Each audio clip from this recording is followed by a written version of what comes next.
It's a great opportunity to hear about the work being done by the Ohio Department of Natural Resources, especially in the oil and gas industry, especially with all of the development we have going on in this area. After the director's remarks, we'll be hearing from a panel of three industry experts. And also we wanted to get some questions from the audience. We invite those. And you should have cards at your tables. If you could put the questions on the cards, and we'll be around to collect them. And hopefully we'll have time to answer all of your questions. Before we begin, I'd like to recognize our sponsor, VEC Incorporated. We're pleased to tell you that they're a local company headquartered in Girard, and they are experiencing unprecedented growth due to the oil and gas development in our area. So we're happy for them. And Chris, would you stand to be recognized? Chris Jaskowitz, the president of VEC. Thank you for sponsoring today's luncheon. I'd also like to recognize the other members of the GAC. If you would stand to be recognized, these are the committee or the council who is also sponsoring the luncheon today.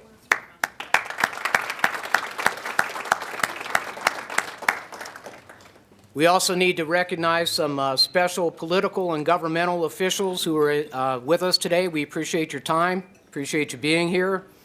I don't think Senator Schiavone made it in. No? Okay, we'll start with State Representative Sean O'Brien. Sean represents the eastern and southern portions of Trumbull County. I didn't see Frank Fuda come in, the county commissioner. We do have Trumbull County engineer Randy Smith. In the cheap seats in the back, Lordstown Mayor Arno Hill. And we also have Tim Ross, who is the regional representative for Governor Kasich's office. And Josh Prest, who is the regional representative for the Ohio Treasurer Josh Mandel's office. Josh? Thank you all for being here. Now I'd like to introduce our speaker, Jim Zehringer, who is the director of the Ohio Department of Natural Resources. He has been that director since 2011. Prior to that, he was the director of the Ohio Department of Agriculture. He is also the former owner of the Meering Poultry and Fish Farm, located in Fort Recovery, Ohio. And they were known and got several awards for being very environmentally conscious. Jim has also served as a state representative representing the 77th House District and as a Mercer County Commissioner. Following Jim's remarks, we will hear from Rick Simmers. Please join me in welcoming the ODNR Director, Jim Zehringer.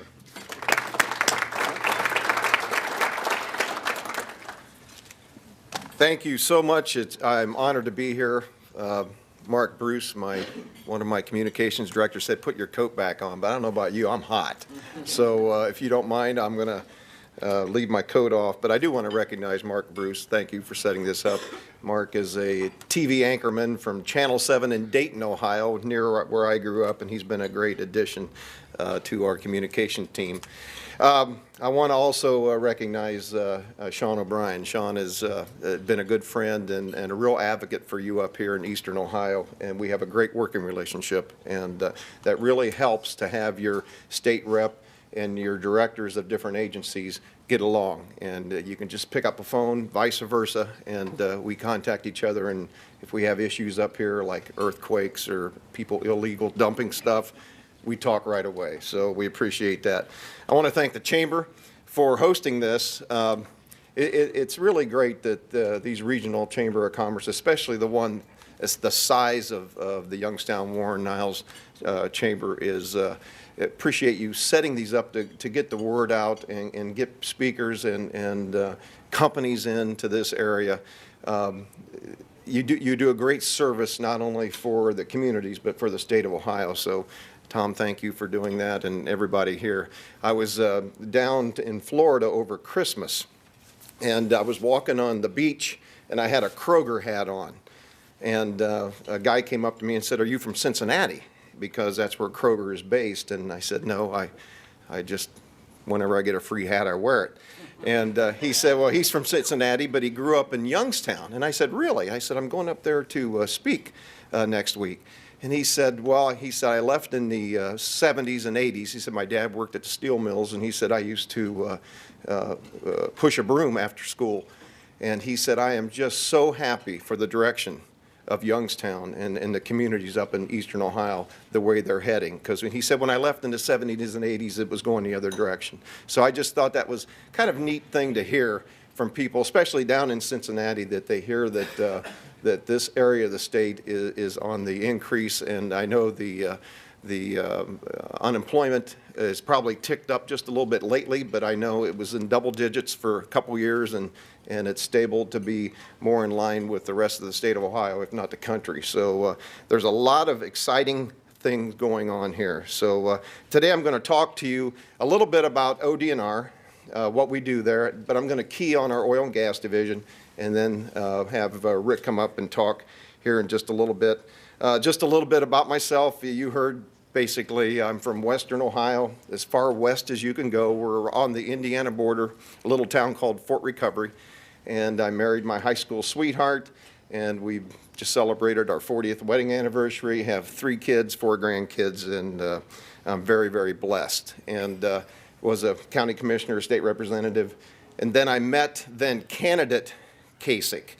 And you heard I represented 3 counties in the state of Ohio, the 77th district, Mercer, Darke, and Preble. And those are the #1 agricultural counties in the state of Ohio. Mercer and Darke split back and forth from 1 and 2 every year. And the governor really appreciated the work ethic and the types of farms and the environmental challenges we have in agriculture and what we were doing in western Ohio. So he asked me to be the ag director. And I was honored to be the ag director, but just about 11 months into that, the ODNR director moved on to Jobs Ohio, so he asked me to come over to the Department of Natural Resources, which I eagerly accepted. This is a great opportunity and a great job. And we had a lot of similar things between agriculture and ODNR. We have water quality issues that we're dealing with. We have invasive species issues. We had dangerous and wild animals. So there are a lot of similarities, and so we did make the transition. And again, I'm just honored to be working for this governor and for this General Assembly. They've done so much in the past 2 years. They've been in for 3 years now, but the past 2 years has just been unbelievable. The first 2, they plugged that $8 billion deficit the first 2 years. They've raised our credit rating. Where other countries and states, their credit rating was going down, ours increased under this General Assembly and this governor.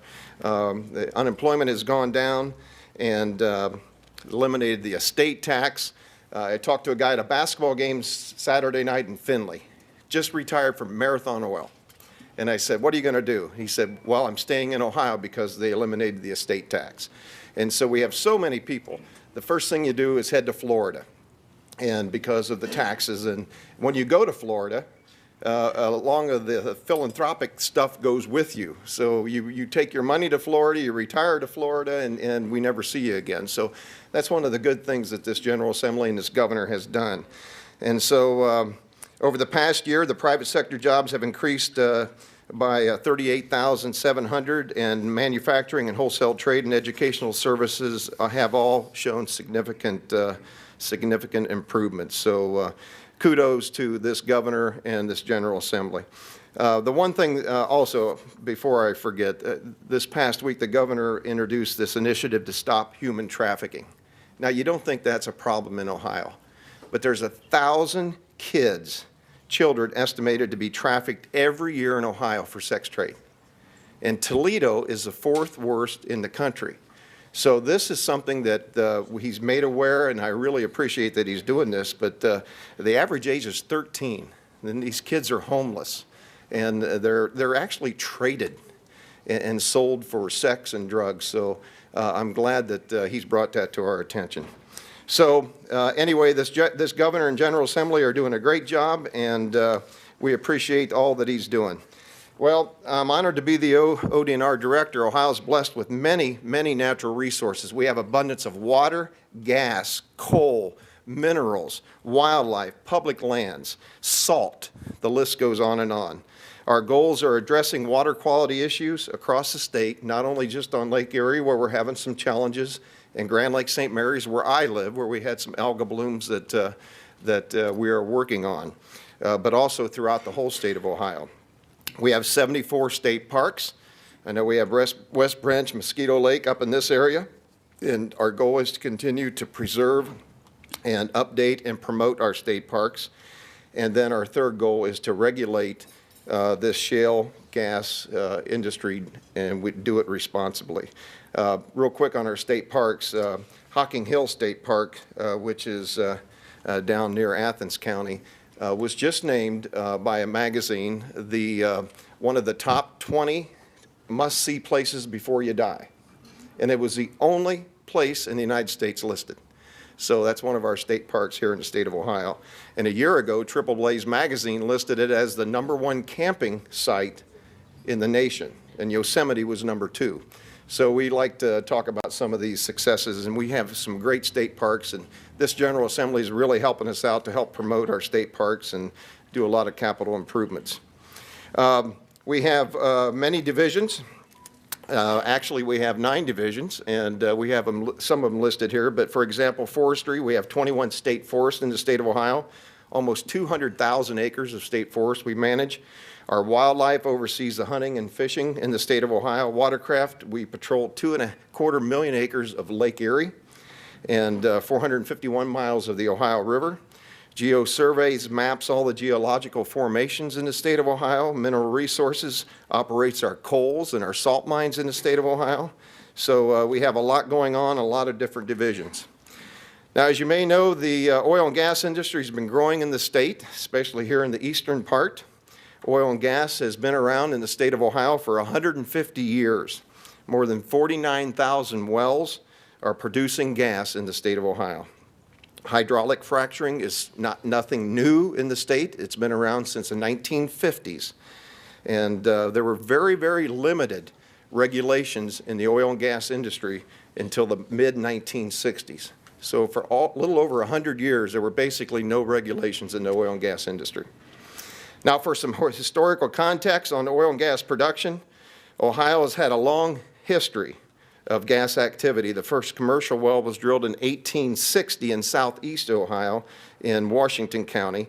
And then Ohio's boom came in 1884 when drillers moved over where I live in northwestern Ohio to the giant Lima oil field. And for several years, Ohio was the largest oil-producing state in the nation. Natural gas took off development in Fairfield County in central Ohio and in the surrounding counties around the turn of the century. And in 1961, another oil reserve was discovered just south of Columbus in Morrow County. That prompted the next oil boom. In the 150 years of production, Ohio has drilled more than 270,000 wells, produced more than 1 billion barrels of oil, and more than 8.5 trillion cubic feet of gas. We're in an energy revolution right now, and it should last for 45 or 50 years. And here's the thing. We should be energy independent by 2020. When you add up all the shale development in North Dakota and Texas and West Virginia and Pennsylvania and Illinois, this is an exciting time in our country. Ohio has industry activity both in the Marcellus and the Utica shale. But the Utica is the biggest play right now. The activity is mainly east of I-77 and then stretching from here in Trumbull County down to Washington County. Carroll County, just south of here, has the most wells drilled at around 282 as we speak. And if you can tell from this chart, I don't know how hard you can see them there, that the blue pins indicate where permits are located. The red pins are wells that have been drilled, and the green pins actually show where wells are producing in Ohio. Now, in a minute, I'll share some details about the status of the Utica, including a very important 1,000 permit milestone. But first, let's talk a little bit about lessons learned. ODNR, we're the regulatory agency over the oil and gas industry in Ohio. Our regulations, decisions, and actions are based on science and law, not emotion or politics. And as you can see, coming in here today, there's some emotion. Ohio has a huge advantage because our shale play wasn't the first to be developed. And so we've learned from experiences of other states. We personally contacted the leaders in Oklahoma, North Dakota, Pennsylvania, West Virginia, Texas, to discuss lessons learned with them. And here's what we learned. Make sure that your regulations are in place and the industry knows what's expected of them. And this is what we've done with Senate Bill 315 and well construction rules and the budget that was passed this summer. Our regulations are going to be tough and thorough, clear and complete, but this enables us to fairly and effectively monitor this growing industry. Another key point was make sure your regulatory staff must be fully trained and in place before the boom hits. Now, back in 2010, we had 37 full-time employees staffed to permit and regulate the oil and gas exploration. And I want to thank Governor Kasich and Sean and the General Assembly. They recognized the need to beef up the staff at that time, not after the activity has increased like we talked about. In the last 3 years, we tripled our staff to more than 100 employees at ODNR, and that includes more than 50 on-the-ground inspectors. Most of our inspectors live right here. Just like Rick, they can look out their window and see an oil and gas rig. And that's really important. They're here for the whole process of the well development. And when you talk about making sure that these are safe for drinking water and safe for the environment, they're living right where these wells are. Now, we're positioned to enforce the law, gather the data, and monitor the trends in this industry, and I'm proud to have the very perfect person in place to do that, and that's Rick Simmers, and he's going to be coming up here. He's my chief expert. He's been here for 28 years. The very first week that I was hired by Governor Kasich, we hired Rick, and we started the process in November of 2011 as the chief. And so we've made some dramatic changes at ODNR, and he's very well respected not only in the industry, but by this governor and by the General Assembly, as Sean will attest to. Now I want to talk to you a little bit why the Utica is different than any other shale play. Simply put, companies must work harder because what they do here affects more people. And here's what I mean. According to the Census Bureau, the population densities of counties within the Utica Point Pleasant averages 198.7 people per square mile. Now let's compare that to some other shale plays. In the Marcellus in Pennsylvania, it's 88.7. The Eagle Ford in Texas, 32.5. And the Bakken play in North Dakota is 4.8. So development has to be done differently here in Ohio because people might live right near the drilling. It can be loud, it can be bright, it can be noisy, and companies have to do more for local residents. Many of the industry understand and are working to we're working to make sure that they do understand if they don't. If you want to do business in Ohio, you're going to have to be a good neighbor. Now, a perfect example of this is in Carroll County, where we have the RUMA. And I don't know if the engineer has dealt with any, how has that been working out for you? It's been great. No issues whatsoever. That's good. And we have not heard, that was one of the things on the lesson learned from Pennsylvania. Our roads are terrible. Do something, make them do something about the road. So we came up with the RUMA. And that was, again, Sean helped author this in Senate Bill 315.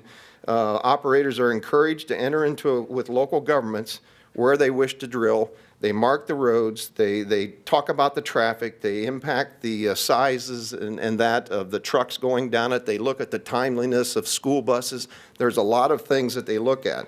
Now, these two pictures on the side show Moccasin Road in Carroll County before and after the road was upgraded.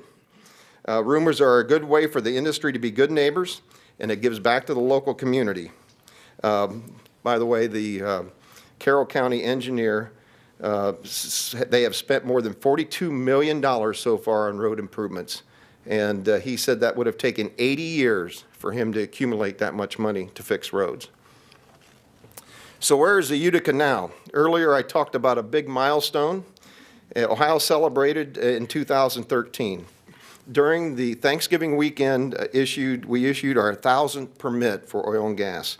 Reaching that milestone shows that the Utica play is the real deal. This goes along with a recent study from major energy analysts that call the Utica is developing faster than any other shale play in the country. That means it's faster than the Bakken, faster than the Eagle Ford, and faster than the Fayetteville. As of today, ODNR has issued 1,042 permits, 679 wells have been drilled, and of those, 270 are currently producing. Now, the Marcellus, we have a lot of Marcellus shale in Ohio, but the Utica is attracting more interest because it's a wet gas. And a lot of you heard between wet and dry gas. Simply put, wet gas has a lot more BTUs, and it's hotter. So when the wet gas comes out of the ground, the dry gas could go right into your furnace or your stove, but the wet gas is so hot that you have to strip off the ethanes, the butanes, the propanes, all these valuable things. That's why the Utica is so valuable. 35 permits have been issued in the Marcellus, and 19 of those have been drilled. And right now there are 8 Marcellus wells in production. Now this visual will give you the projections of permits issued and backs up some of the information that we've been talking about. The number of permits actually issued represented in green. The gray color shows that we are projecting will be the total of number of permits through 2015. And whenever I give this speech, I'm just amazed on how these numbers keep changing. These numbers really show that the Utica Point Pleasant is the real deal. Now this shows the increase in number of wells in Ohio. At the beginning of 2011, we had 3 wells. We currently have 679 wells drilled. In 2011, 2012, companies are still coming, they were still coming to the state, figuring out the logistics, where the sweet spot is. In 2013, you can see a dramatic increase in the wells drilled. We went from ending 2012 with more than 200 wells, and by the end of 2013, we jumped to 661. This was a big year for shale development in Ohio because most of the companies have worked out the logistics of where they want to be, and they're ready to start drilling. Now this next well shows a breakdown by county.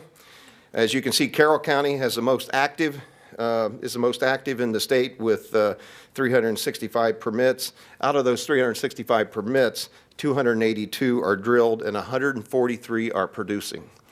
So here in Trumbull, there are 15 permits issued, 10 drilled, and 3 of those are actually producing. Mahoning has 29, 13 are drilled, and 3 of those are producing. At least 24 counties have at least one horizontal permit issued. Permitting activity is increasing in Harrison, Columbiana, Noble, Belmont, and Guernsey counties. Like I said, it's moving south. Ohio is open for business, and the oil and gas industry is here, and they've been a wonderful partner so far. Now, moving forward, we're expected this positive growth to continue. Take a look at the number of wells drilled so far and what we're projecting over the next year. 2012, we had 225. 2013, 661. And 2014, we'll have 1,180. And 2015, 1,830. Now, we make these projections on how many rigs are in the state. So we currently have 34 rigs drilling in the state of Ohio. During 2013, we averaged 33.5. A year ago, we had averaged 21. And the lowest number we had in the state was in January with 26. And the highest number we had was 48, which was in December. Now take a look at this animation. Based on our Utica shale production numbers, on an average, a single Utica well produced as much as 312 conventional wells, and sometimes a lot more. Additionally, the average Utica well produced as much natural gas as 448 wells, and even a lot more in some cases. Although it's still very early in the development, the Utica shows this as an enormous potential in this play. Now, this summer, the legislator and the governor agreed with our request to move to quarterly reporting. The oil and gas industry previously only reported once a year. But this is how we followed one of our lessons learned, that we can have people in place if we know how the industry is, what the production is. So quarterly reporting helps us understand the progression of the play and lets us know where the activity levels are so we can have our fully trained staff in place. Now here are some third quarter highlights. 245 wells reported production for a result of 3 months. Now, some of those wells haven't been in production for a year, but at least 3 months. Total production was more than 1.3 million barrels of oil, and let's see, 33,606,000 MCF of gas. So the average production amount per well was 5,439 barrels of oil and 137,000 MCF of gas. When we look at the third quarter production results, we have received, it further verifies this is a very significant play. Now here are two examples that you'll find in the report that is available on the website. This is all public knowledge. Gulfport Energy had the highest producing well for the quarter. Their Harrison County well produced 41,616 barrels of oil. Now assuming $1 per barrel, that's $4 million in 3 months, one well. The Belmont County, their Belmont County well produced more than 1.2 million MCF of gas, assuming $4 per MCF, that's $5 million worth of gas in 3 months. I wanted to share this with you so you can understand why it's so interesting, why these companies are coming to Ohio. Again, this is public information. This isn't trade secrets or anything. Those numbers are impressive, especially since all the midstream infrastructure that needs to deliver this stuff is not completely in place yet. Now here's the good news. The midstream is being developed and it's started to come online. As more plants and midstream pipelines come online, more wells will be put into production. A lot of people are just waiting for the midstream. Now it's smart business sense to wait until there's a place to go with your gas. As the midstream infrastructure comes online, we anticipate accelerated activity. Right now, the current estimated investment just in midstream is $12 billion, and that number is likely to increase. Now, this map will give you an idea of the processing facilities where they are. The circles represent the gas processing facilities and the companies that take the stream of gas, separate it, dry it. They take out the methane, and the wet gas becomes NGLs. The squares represent the fractional plants. These companies receive the NGLs from the gas processing facilities and separate out the NGLs from their main component, like I talked about before, propane, ethane, butane. With having more and more of these plants able to process the gas, drillers will begin to increase their drilling programs, like I just said. Now, there are currently 2 processing facilities in Mahoning County. One of those pipeline processing systems is the Pennant Midstream, and I attended ribbon cutting there with the governor back in October. And last week they are ready and open for shipments of gas, so that is up and running. And there'll also be some processing facilities just across the state line in Pennsylvania. Do we have any processors here in the audience?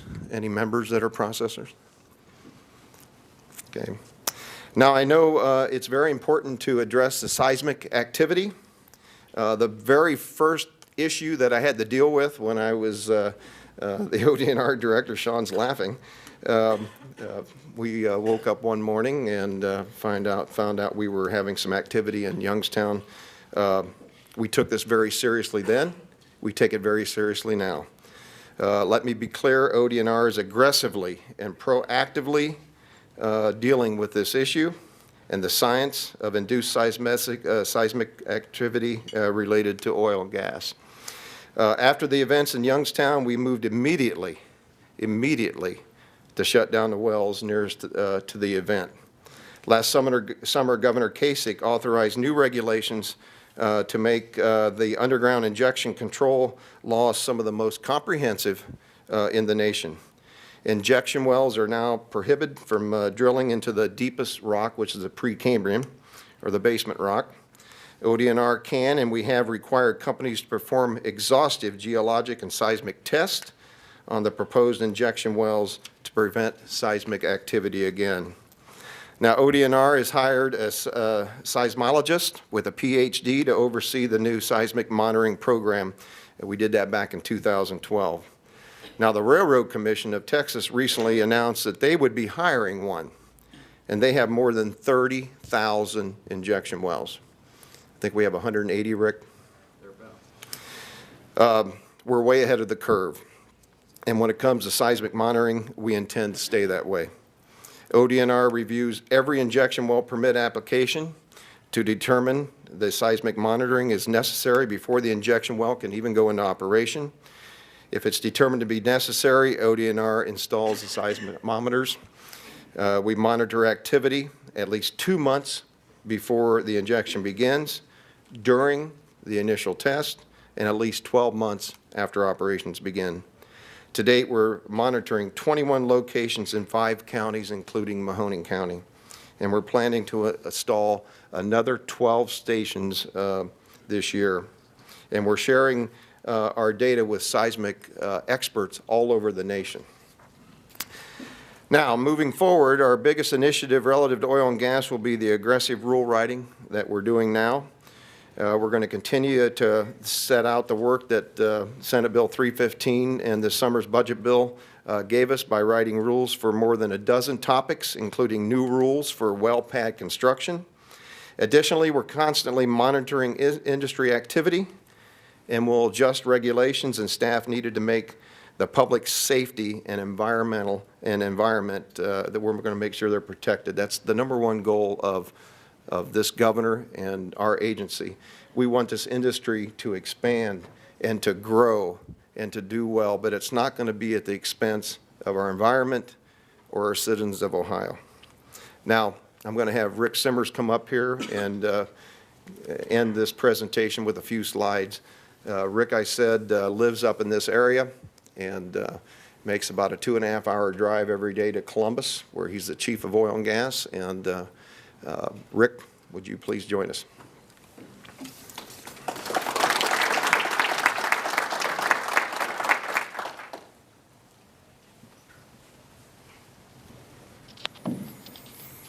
Good afternoon. It's a pleasure to be here. Director said I live in Northeast Ohio. I'm a lifelong resident of Stark County. I went to the University of Akron. I gained 3 science degrees there. And I've been at DNR for about 28 years. At DNR, I started as a geologist. One of my first jobs there was to serve as a hydrologist to investigate public complaints that oil and gas activities may have affected water supplies. That might be either a public supply or a private supply. Now, over that 28-year career, we've seen many, many things that have occurred through the oil and gas industry. We're not here to make you believe that this industry doesn't pose risks. It does. But risks can be mitigated. And what we've been doing very aggressively over the last 2 years is creating statutes with the help of the governor and the legislature. We have very, very tough regulatory requirements for this industry. Each of those statutory requirements has then authorized us to promulgate rules. The rules are generally the detail that's supported by the authority of the law. In the last several months, maybe 6 months, we've been working pretty aggressively to prepare some of the rules that will be coming out fairly soon. We have quite a number of packages of rules. I'm going to go over a few of them. I'm going to make this fairly quick, so if you have questions, we'll answer any question you have. Oil and gas companies would like to have recycling operations in Ohio. Now, recycling wasn't common in this industry in many states. In the arid states like Wyoming, where water resources are very scarce, recycling has been fairly common for quite a number of years. But in other areas of the country where water's more common, more abundant, recycling is just beginning to appear. Now, many of the companies are asking us if they can recycle these waters, and we're saying, of course you can. We encourage you to do that. Recycling didn't take off initially for a number of reasons. One of those is that as companies come into a new play like the Utica play, they have to evaluate that play. So a lot of the drilling that occurs by those companies is fairly widespread. It's called exploratory drilling. So a company may come in, they may drill in a particular area, they may pick the rig and all the associated equipment up, they move quite a ways, they drill another well. Well, that distance between those operations and the lack of many of those operations makes recycling pretty cost prohibitive, and trucking cost is one of the big things that's associated with it. And recycling facilities are quite expensive to build, so with only a few wells in the ground, the companies don't necessarily recycle. In the Marcellus, there have been different technologies that have been available for the companies to dispose of their waste. Pennsylvania law changed in January of 12. Many of the treatment facilities that were in Pennsylvania have much more stringent standards, effective in 2012. If a company wants to discharge an oil field waste into a water in the state of Pennsylvania, they effectively have to meet the Safe Drinking Water Act standards, a very, very high standard. We received a lot of water coming to Ohio because that new standard in Pennsylvania came out very quickly. It caused the industry to have to adjust very quickly how they manage their waste. So the volumes of wastewater that we received went up fairly significantly. Now with that increase, the injection well activity went up. Part of the recycling that is likely to occur, very likely to occur in Ohio this year and in coming years, is going to be addressed by rules that we're working on right now. One of the rules addresses the facilities. That's where these operations are going to be. The first rule that we're going to roll out, we'll probably roll out a draft of this rule for public comment in the next couple of weeks, will be for drilling pads themselves, the site that's prepared for the equipment to go on, the drilling to occur. These are often 4 to 5 acre pads. They're engineered sites, they're construction projects. A lot of people are employed to try to build one of these sites. The cost of these sites can range from about $500,000 to $1 million. Now, since last summer, we were getting ready to write these rules, and they're highly technical. There are a lot of engineering standards in them. One of the things we had to do was hire engineers. As the director mentioned, when he came on board to DNR in November of 2011, the Division of Oil and Gas had roughly 37 full-time equivalent employees to regulate the entire industry across the state. We didn't have any engineers. Engineering is very, very important to this industry, especially the shale industry. So last year, we put a very concerted effort in to find engineers that were not only well qualified, but understood this kind of development. We hired those engineers because they're going to review the applications that the companies send in to have authority to go forward with any operation. They're also helping us write the rule. I don't know if any of you are engineers out here, but engineers are very, very technical people. They put a lot of words on paper. So we've been going through those words and making them into effective rules. Those rules will have what we propose. An Ohio professional engineer will have to design these operations. They'll have to certify that those operations have been built according to the design, and then before a company can use them. And a drilling pad might not be used for a year or two, maybe even 3 years after its construction.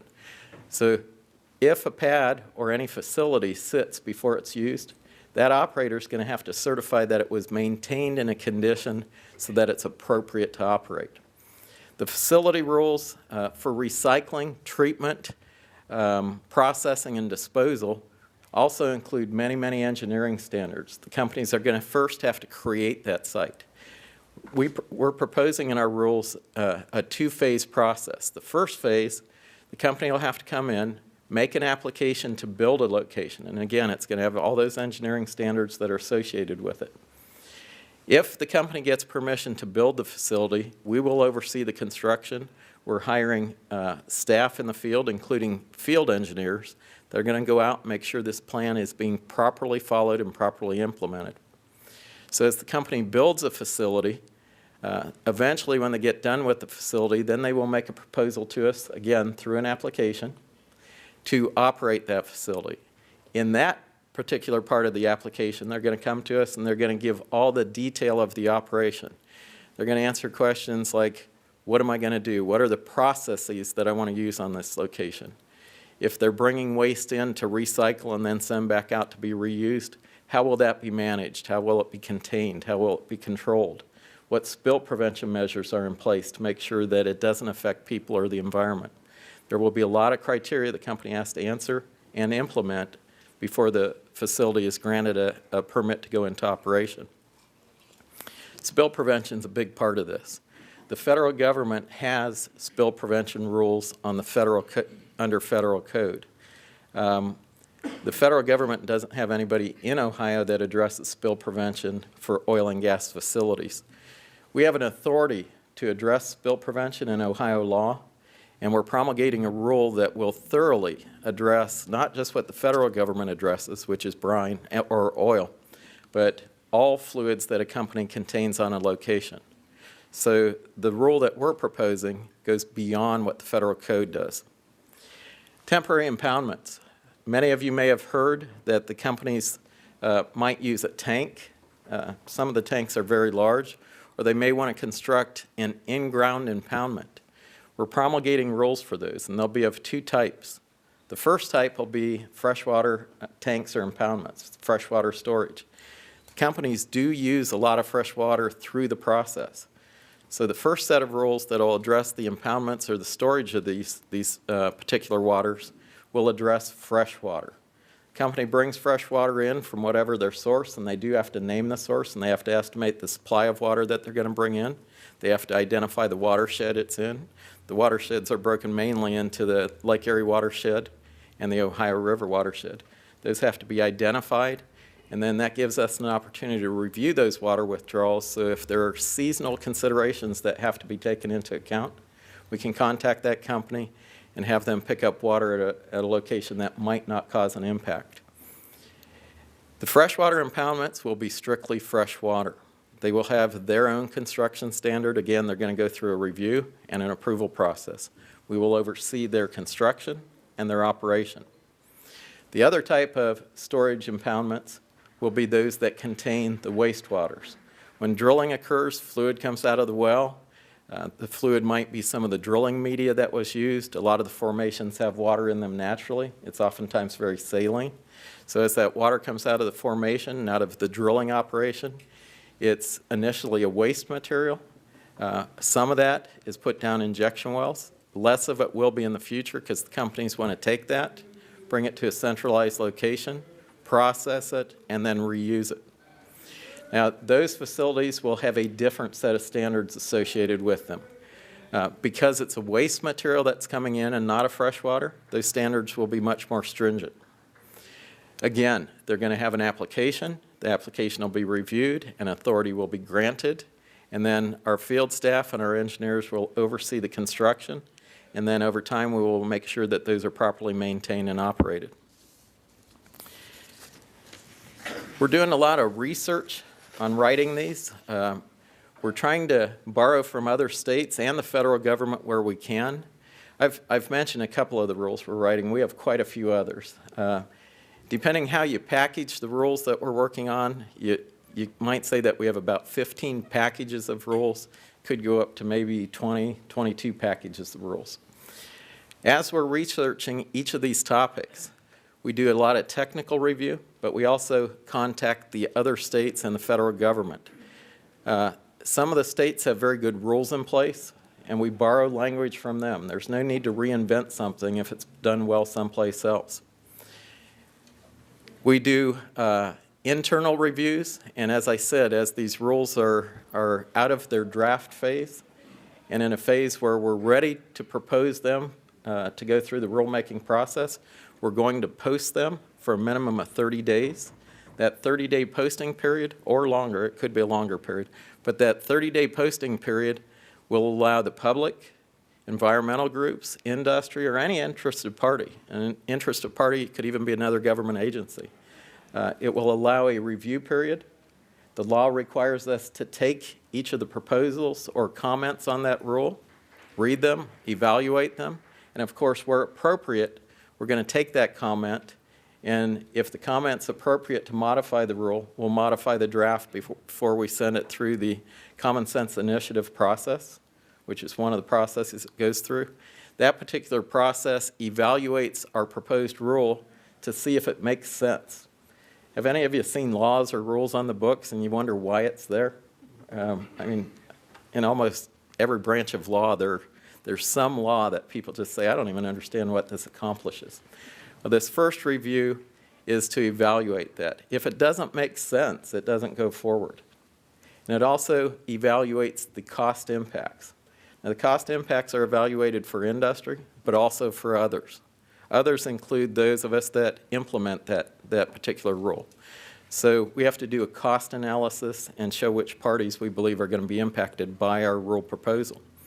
And then finally, the rule will go to a particular committee.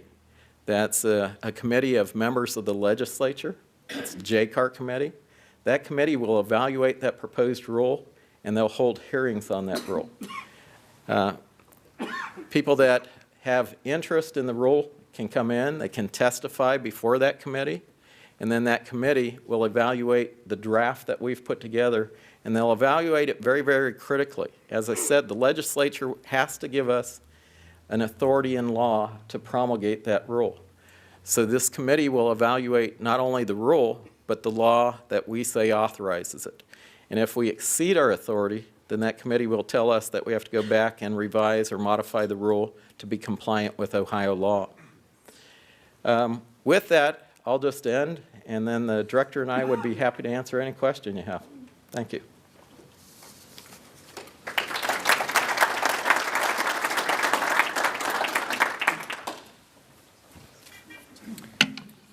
Thank you, Rick. And with that, I'd like to introduce our panel today. First of all, we have Representative O'Brien, and Sean serves on the House Agricultural and Natural Resource Committee, and that has the oversight responsibility for the ODNR oil and gas drilling issues. So we welcome Sean to the panel. Also, the GAC zone, Tracy Stevens, who is External Affairs Manager for Dominion East Ohio. And as I said, she's also a member of the Governmental Affairs Council. Also, Mark McGrail of the United Shareholders of America. And Mark is also a member of the Mahoney Valley Coalition for Job Growth and Investment. So we welcome our panel. We'll ask each of the panel members to ask one question and make one comment that'll provoke some conversation and dialogue. And Representative O'Brien, you're so good at that, we're going to let you go first. Well, there's so many questions I'd like to ask, but first of all, I would like to say, and Director Zehringer did bring this up, it's very important, and we're very lucky that we have a director who answers the phone when you call. And, you know, we have two instances that I remember. He must look at his phone and say, oh, God, O'Brien's calling. Something major must be wrong. Because we did, you know, when the seismic activity happened, I was on the phone till late in the night, and it was New Year's Eve, talking with him and discussing our options and what we can do and what we thought was best for our area. And then also with the dumping that we had and the quick response that we had from ODNR. I think that's to be commended. But also, I have other constituents and other issues that do come up that aren't as major as that. But I've always had the ability to talk to ODNR and to talk, if Rick doesn't, or Jim doesn't know the answer, he gets it to Rick, or someone gets back to us. And I want to say that has been very, very helpful. But right now in the Ohio House of Representatives, we have House Bill 375, which I would like to just touch upon, because one of the concerns I have is, without getting to the political part, we have issues dealing with cuts or perhaps cuts to your budget. And with so many things that are going on with your ability to regulate and the possible loss of maybe $3 to $5 million, could you just comment on your feelings towards that? And also, will you be testifying, or your industry testifying, your ODNR, will they be testifying at hearings on 375? Thanks, Sean. Thanks for those compliments, by the way. And I do look at my phone. So there are some people that I don't answer the phone. 375 is the new bill that's out there, introduced by Matt Huffman, that addresses severance tax. Don't know all the the political in and outs of it. I know they're discussing it as we speak. So, but the ramifications negatively, I really don't need to know if I need to address those right now. Maybe Rick does. But the positive things about it, that the intention of it, and we'll see if that intention happens, is more money going out for our division to plug orphan and abandoned wells, which there are many. You know, the industry's been here since 1850 with hardly any, if any, regulations until the mid-1960s. So during the World Wars, a lot of these old wells, the casings were pulled, melted down, and sometimes that's where the stray gas issues come from. And finding these wells, sometimes they're underneath homes, underneath businesses, and they're very costly to fix. And so we would welcome that part of 375. And Rick, I don't know, I'll let you address anything else. What else do you need addressed on that? Well, one concern I have is, you know, that if there's a loss in the revenue, how much will that affect your regulations and be able to answer them? You know, Come on and up if we here. have a problem, can we get it solved quickly? I'll have the director there. Can everybody hear me? Okay, I won't use the mic. I'll promise to speak loud. House Bill 375 has some cuts in taxes to the industry, cuts in taxes and fees. For the conventional industry, the gas tax would go from an actual level of 2.5 cents per MCF or 1,000 cubic feet to 1.5 cents. So there would be a 40% cut in that particular portion of a tax for the conventional operator. We also have fees that we collect. They're cost recovery fees so that we can operate our regulatory program. On natural gas, that's 0.5 cent per MCF, and on oil, it's 10 cents. The bill proposes to take those away. There's also a fee that could be as high as $60 per year per well for very low producing wells. Not unlike any of you having to renew your license plate on your car. This is a fee that's renewed annually for oil wells that are very low production wells, so that they pay a proportionate share of the regulatory program. That fee is also proposed to be taken away. The cumulative loss from those is estimated to be anywhere from about 2.5 to maybe as high as $4 million. Now, our regulatory program, the oil and gas regulatory program, operates on a current budget of about $10 to $11 million. In a year or two, we'll be at about a $15 million budget. So any loss to the program is very, very critical to us, and we have to review it carefully. Now, to counter those losses, the bill also proposes that the new shale industry will be taxed, and then a portion of that money, not the entire portion, but a portion of that money will come in not only to offset the reduction in taxes and fees that we would get, but also to increase the funding so that we would have a regulatory program that would be effective. But the proposal is also to take some of the money and put it into an expanded orphan well program. Legacy wells that can cause problems, so we can aggressively address those. The analysis is still out, whether the bill would do all those things, and we're pretty aggressively reviewing the economics that are associated with it. Okay, Tracy? Am I on? Thank you. Let me remind everybody, there are cards at the table, so if you have questions, please put them on the cards, and Mandy will be around and pick them up. First of all, thank you so much for the invitation to be here, and as well, thank you to the previous folks at ODNR, the current folks at ODNR, and the future folks at ODNR for really doing a phenomenal job of doing homework and figuring out how the shale changes in the landscape will change how you all do business. So I give huge kudos for that. On Dominion East Ohio side, we've been here for over 100 years. Our first well was actually in southern Tuscarawas County. Our first customer, the Van Lane family, is actually in the town that I live in Denison. So we have been part of that original fracking or hydraulic fracturing. So we have some experience. This, however, is obviously different and much more aggressive. So when we look at the impact, not only in the economic development side, latest count I heard was 150 new millionaires related to the shale. All of the counties that I serve in my 29 county region have seen at least a 1% increase in employment, some of them between 2 and 3%. We also have huge increases in sales tax in all of my shale counties, and that includes not just for heads in beds, as we say, but overall, restaurants are doing well, dry cleaners are doing a phenomenal job, trucking companies. So we have a lot to be thankful for in this region. You had talked about $12 billion of investment. When we look at our joint venture with Cayman, we also have relationships that are in the counties, and we've been building on those. But what I wanted to ask you directly affects workforce issues.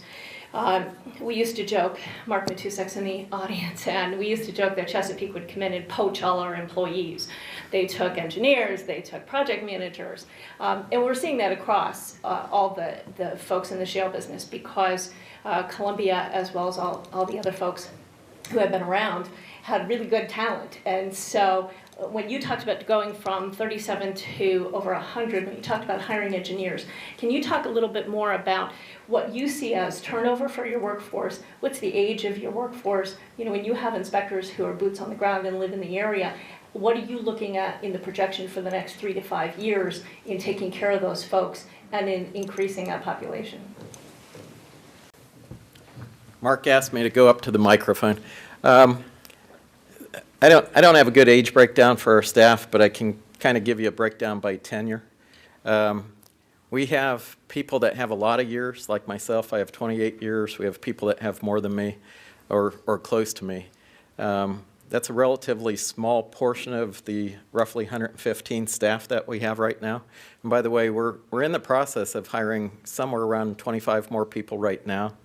And then we have an authority that if we need more people and we can demonstrate that we need people to properly regulate, we have an authority to hire more people. So we have people that have a lot of tenure. It's very possible that those people could leave in the next couple of years, so a lot of the institutional knowledge will be lost. And then we go to the other end of the spectrum. We've hired a lot of people. Many of those people are right out of school.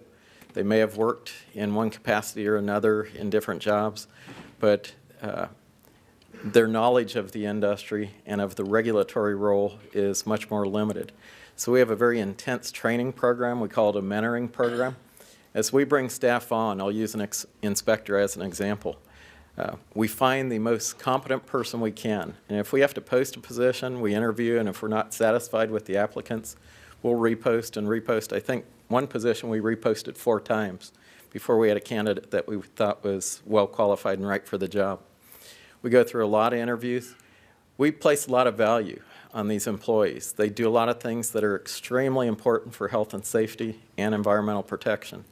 We put them with seasoned veteran staff in different disciplines, and they have to work with those staff for a period of time, and the different staff will evaluate the new hire, and at some point they will come to me and say, we believe they are well trained now, we believe they know how to do the job, and at some point the staff will tell me when the new employee is ready to be on their own.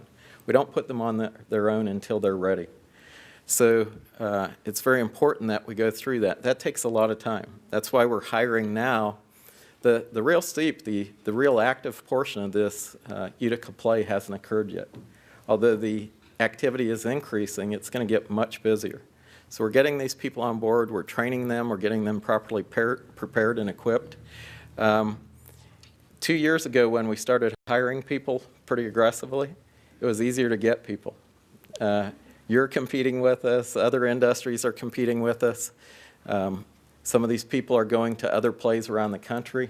So well-qualified people are difficult to get, so we have to search very hard.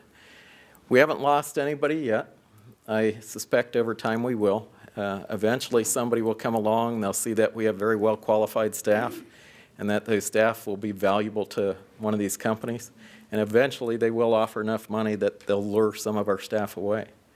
It hasn't occurred yet. We hope it doesn't occur en masse, but we're prepared for that. We have backups for everybody. When we had 37 full-time equivalents, we had a lot of programs that operated with one person. Anytime you operate a program, like our IT had one primary person, our injection program had one primary person. That's dangerous. You need redundancy, you need extra skill sets within these very critical programs. So now, if we do lose an employee in a particular area, we have other people that will be well-trained and well-qualified to fill that gap when it occurs. So, as I said, we're continuing to hire, and fortunately, oil and gas may be a little bit unique among state government. We are hiring, we have an authority to hire. We're not just empire building, it's nothing like that. We're hiring people appropriate for the need. So, thanks. Thanks to Tony and the Chamber for having me today and having an event like this. My question regards water quality and water safety. We here in places like, Youngstown and the city of Niles and Warren, we have city water and probably will never have much of a concern about, the quality of our water, ever being affected by shale operations. But of course, and I know you're familiar with this, most of the people where these activities take place are in rural areas where they depend upon water wells.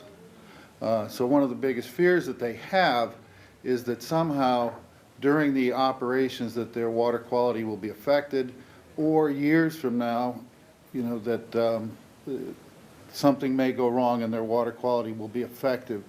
And now you brought up the subject of these temporary impoundments also for wastewater. Is there any plan within the ODNR to become proactive to monitor aquifers near shale activity, as an ongoing program? And as far as these temporary impoundments, what scares people, of course, is the term temporary. And of course, you mentioned the regulations that are, or the engineering that will go into place. What type of monitoring around these facilities do you folks foresee? Okay, that one question is actually a lot of questions. As we go through a review, and I'll start with permits. The permit could be an injection well permit, it could be a production permit. As we get an application for that permit, Ohio's law on well construction is very, very well defined. It's probably one of the most comprehensive in the nation. Other states such as Texas, have looked at our rules for well construction and are modifying their rules, and they're modifying it in a manner that will make their language pretty similar to our language. As a company proposes to drill a well in Ohio, they have to define how they want to build that well. They have to tell us how they're going to case it and isolate to protect the environment. Ohio has a very good law on water. This is one of those things where years ago we copied the federal law. The federal law under the Clean Water Act defines safe drinking water. We adopted the Safe Drinking Water Act as our standard. It's a very, very rigid standard that defines water quality, and it says that water quality must be protected. But we went further. With that definition, we hired two of our sister divisions, our Division of Water and Division of Geologic Survey. This was back in the early 80s. They went out and they either drilled or collected water samples all across the state, analyzed those water samples, and then created maps that show where that safe drinking water limit, that federal standard adopted into state law, where it was in depth. So as a company came in, our law says that you have to protect that water. And the standard actually protects water that, by today's technical standard, isn't potable, but it could have future utility. So we protect water that wouldn't be used today, but it could be used in the future. As that company makes that proposal, if their plan isn't sufficient, we modify the plan, put the proper protections on their permit, and then if the company accepts it, they're obligated under law to follow that. We have these well-qualified inspectors go out and monitor critical phases of construction, especially as it goes through that fresh water. Our law is very, very strong in that if there are any construction problems with the wells, or even an indication that there's a construction problem with the well, we have a clear authority to cause the operation to stop. We can require tests. We get to evaluate the test to say whether it needs a remediation on the construction of the well. The company has to do that. And if in our opinion, in our professional opinion, if the remediation doesn't correct the problem, the company is required under law to plug the well and start over before they would cause any damage. As that application comes in, we have an agreement with Ohio EPA's Division of Water. We look at water wells, we look at orphan wells in the area, we do an area review. So if a well's going to go down here, we look in an area around that to see if there could be communication from old wells that could migrate upward and get into that fresh water supply. The city water, you have to be concerned about that because drilling could occur around a municipal water well field. It could occur around a reservoir. So you have to be concerned. We are too. So Ohio EPA's Division of Water, when we have their database, they've mapped all the public water supplies. When we get an application, if that application is anywhere near a public water supply, doesn't have to be in it. If it's anywhere near it, we send that application over to Ohio EPA's Division of Water and have them review that. We have an authority to put conditions on permits. If EPA comes back and says, because of where this well is going to be drilled, we would like you to attach these conditions, these precautions, then we do that. We do that for EPA to help protect that public water supply. We go out and make sure those conditions are fulfilled. On the horizontal drilling, the companies have to go out and before they begin the drilling process, they can't touch the ground. Before they touch the ground, they have to go out in a 1,500-foot radius around the vertical portion of the well and collect a water sample from every water source or water supply within that radius.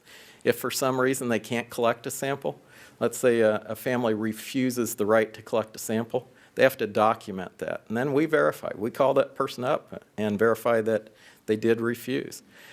That goes into a database. We review that and we tell our field staff if the company has met that requirement of law. Have they sampled before drilling? What that does is give us a baseline water quality standard to work off of. So we know the quality of water before they began the operation. That way, if somebody says there might be, or I believe my water's been impacted, we had a water quality analysis before the drilling began, and we can go out and collect water after. I want to point out a couple of differences, and I'll try to do this quick. In Pennsylvania, a water well driller doesn't have to get a permit to drill a water well. So there's, in most cases, there's no record of how a water well's drilled. In Ohio, you do. We use those water well records, as does the industry.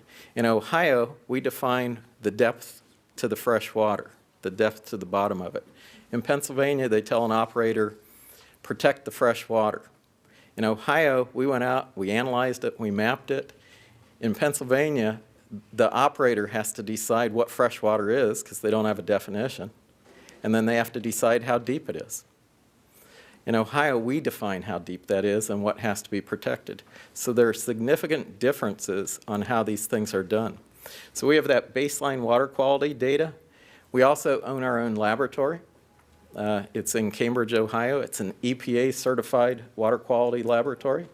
We have hydrologists on staff. If we get a complaint that a water supply has potentially been impacted, we have our hydrologists go out and cause an investigation. The investigation's at our expense. In Pennsylvania, if there's an allegation of a problem, Pennsylvania law says, owner-operator, oil company, you go out and do the investigation. We don't think that's a good idea. We go out and do it. We get to determine whether there's a problem, not the company. So we have the hydrologists on staff, we have chemists on staff, we have the engineers on staff, and the enforcement team that can go in and cause a company to cause a corrective action if something does occur. And occasionally something does occur.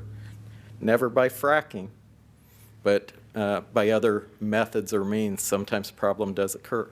So we have a lot of processes and procedures and very, very strong law in place to help address that, even for that public water supply.